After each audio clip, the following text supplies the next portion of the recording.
Good afternoon, folks, and here's a classic, one of the top three classics of the sci fi written word or any of the science fiction novel series that any lover of literature would always want to read or have read, and that is Dune. I would say it's the third of top three being Asimov's, the Foundation series.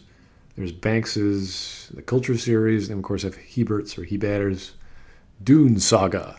So, we're getting pictures of cast members and shots of the scenes, and we have a gender swap of one of the secondary characters. Ooh, very, very scary, right?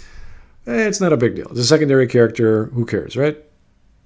Not a huge problem. So, this character, played by Sharon Duncan Brewster, is Liet Kynes in the Dune film, and there's other things to go with this. So this doesn't bother me. It shouldn't really bother anyone because it's a secondary character, has no bearing on anything, really.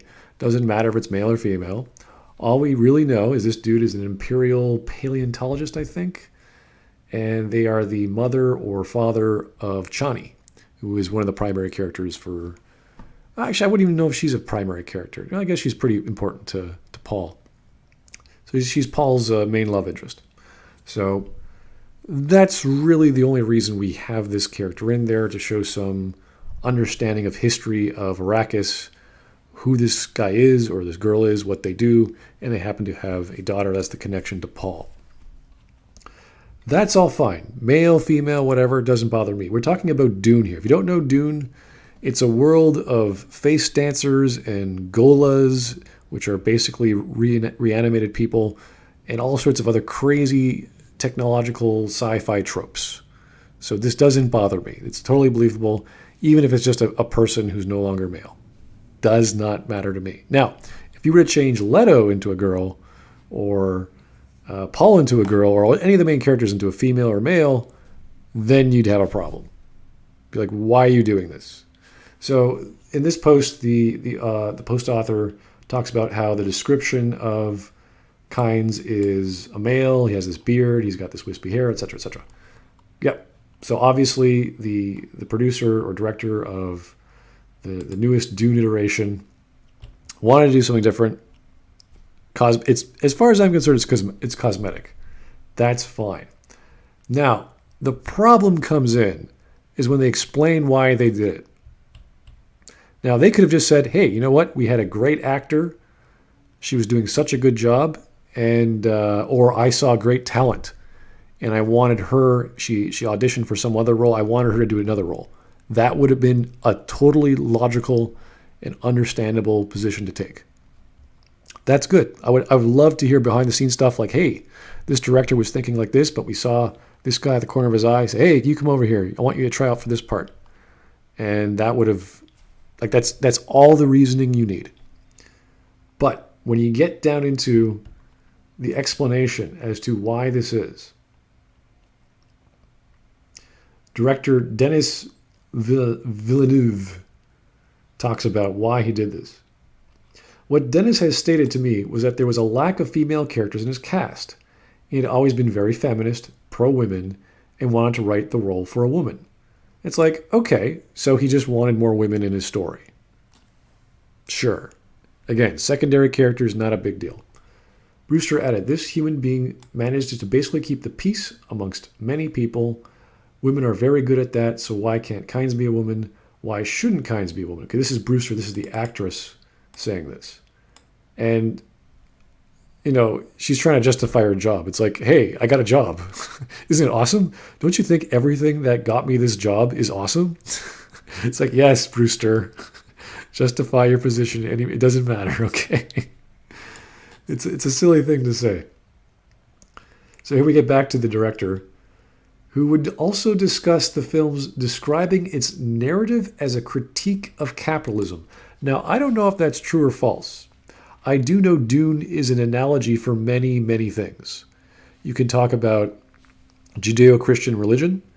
You can talk about oil. That's a much more clear distinction to the spice. So the spice is like oil. The Fremen are like, how can I describe them? They're like the Arabic culture, Aramaic culture. You can see the Harkonnen as like the evil conglomerate of Europeans trying to take oil from Iran. You could see of all of Arrakis as Iran. You could do all these analogies, and that's fine. That's good. That's the beauty of storytelling. You could do these things, throw them into the future in a magical faraway land, and it's the same story you've heard before, just in a different light. That's what you do in storytelling. But capitalism, I don't see that connection. That's a stretch. No matter what you believe, Earth is changing, and we have to adapt. It's like, what do you... Okay, yeah, Earth is changing. It has always changed. And any living organism has to adapt. That's true. But why from capitalism? What are we talking about now? Are we talking about energy? Like oil? We have to get off oil? Are we talking about we have to get off profit motives? Like, what are you talking about? He then added, that's why I think that Dune, this book, was written in the 20th century. Okay, so it was ahead of its time. I see what you're going with. I agree. It's one of those timeless classics we always look back to. It was a distant portrait of the reality of the oil and the capitalism and the exploitation and overexploitation of Earth. I would say of oil and exploitation of oil, but not of the Earth. In Arrakis, the whole point that they want the spice melange is because it allows for interstellar travel. And if you take that away, then the entire galactic economy would collapse. All the conglomerates, all the great houses, everything would fall apart. So I don't know what that has to do with a system of economics. You're just taking away the abilities for long distance space travel. You'd still have economics. You have a limited economics, but they'd still be economics. So the problem isn't capitalism. The problem isn't galactic trade. The problem is you don't have any energy to allow your navigators to fold time and space. So you can have that loose analogy, but you really have to understand why. And it sounds as if this dude is just way too much into politics to understand what he's talking about. He concluded, today things are just worse. I don't know. I think one planet having a problem with oil and gas, or actually we don't even have a problem with oil and gas. I don't know what he's talking about. I think a galactic problem is much bigger than a planetary one, but okay. Today things are just worse. It's a coming-of-age story. Yes, it is. But also a call for action for the youth. Well, that's what a coming-of-age story is. It's young becoming an adult. But he's trying to make it seem as if you have to rebel against the aristocracy and challenge the emperor. I don't know what he's talking about here. If you thought it might get better from here, think again. It's the obvious puff piece from Vanity Fair. He described Paul Atreides as Greta Thunberg. Oh boy.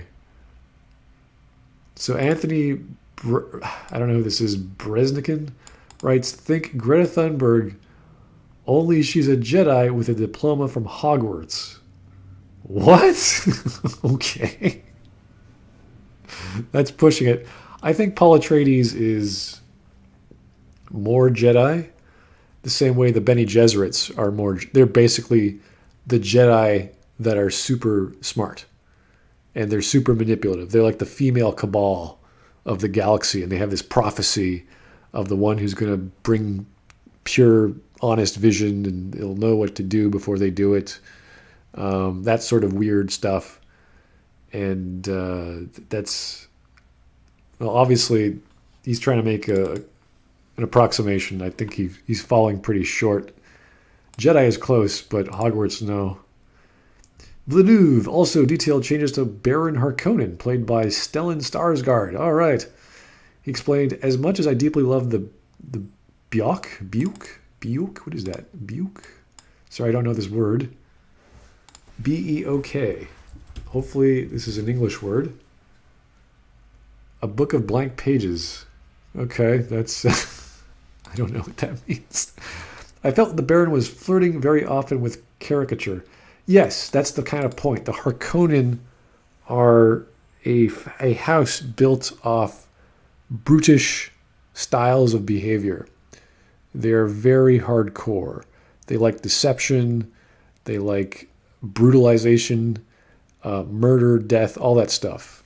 So it's supposed to be melodramatic. Every time you see a Harkonnen on the screen or on the page, it's supposed to be Shakespearean.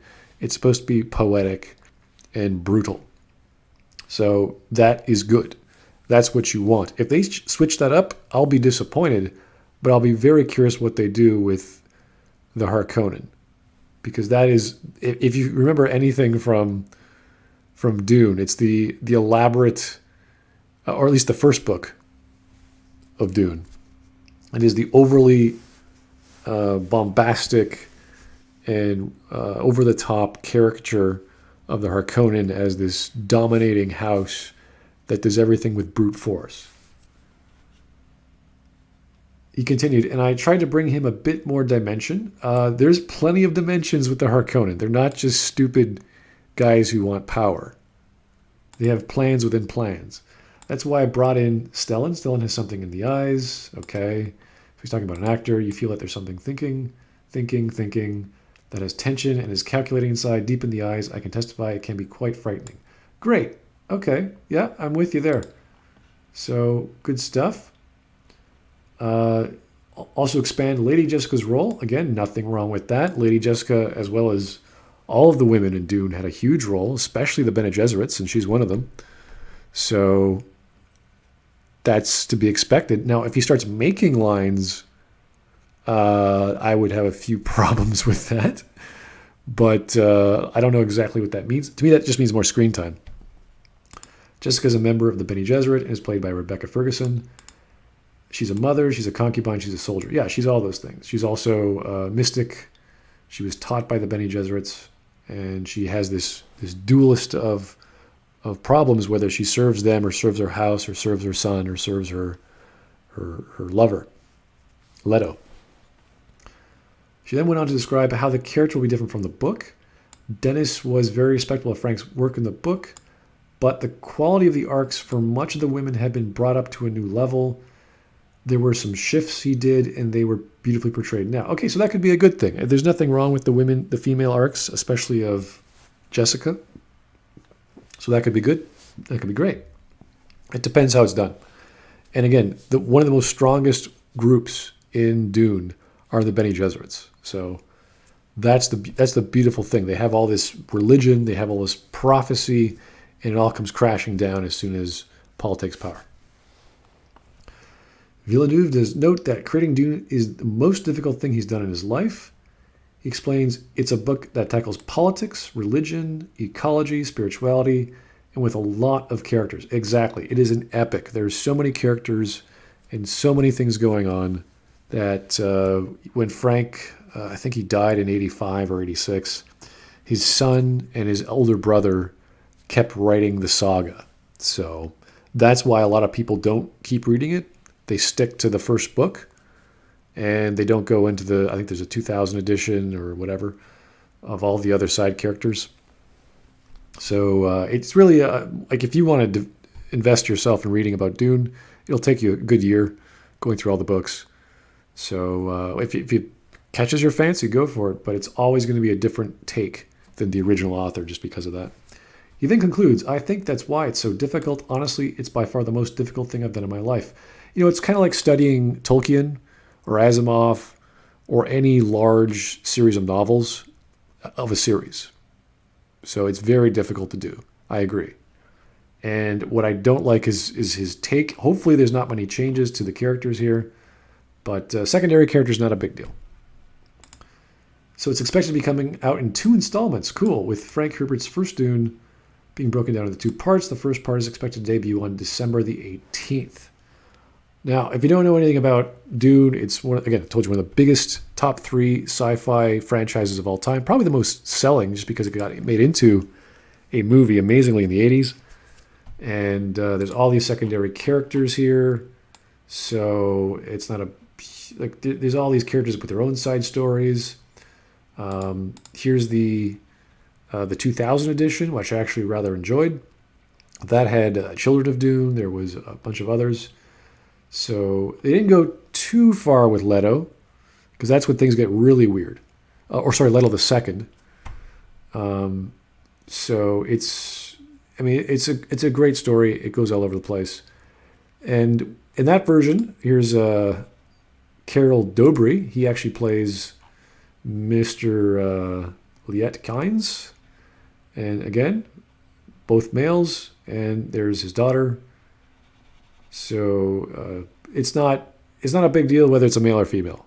It really doesn't matter. It's just the reasoning behind the director and some of the actors' thoughts are very telling. And I really hope they don't screw up the female characters. I really hope they don't. Because there's really great, really strong female characters in Chani and Lady Jessica and the princess, the empress. They're just fantastic. So would I like to see more secondary characters come out? Sure. But I don't want to detract from the main plot, which is all about Paul and his legacy. So not a big deal, but there's the reasoning behind it is very poor. So hopefully that won't shine through. Thanks, guys, for listening. Have yourself a great day.